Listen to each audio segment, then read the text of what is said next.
আসসালামু আলাইকুম ওরহমতুল্লাহ বারাকাতু। পশ্চিমপাড়া থেকে লোকজান ভাই একটা প্রশ্ন করেছে যে যদি কোনো মহিলার রোজারত অবস্থায় হায়েজ এসে যায়, অর্থাৎ রক্তপাত শুরু হয়ে যায়, তাহলে সে কি করবে?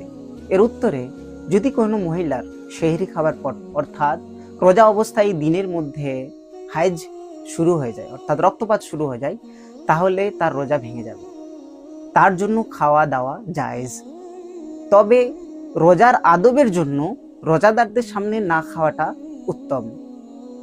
আর রক্তপাত যদি তার বন্ধ হয়ে যায়, অর্থাৎ তার যখন রক্তপাত বা হাইজটা বন্ধ হয়ে যাবে, যদি দিনের মধ্যে যে অংশে তার বন্ধ হবে তারপর থেকে যেন সে রোজাদারদের মতো অবস্থায় থাকে, এটা তার জন্য ওয়াজিব। আর একইভাবে যে রোজাগুলো তার ছুটে গেল, সে যেন রোজার বাহিরে অর্থাৎ রমজানের বাহিরে অন্য মাসে যেন সেই রোজাগুলো কাজা আদায় করে। জাযাকাল্লাহুল খায়র।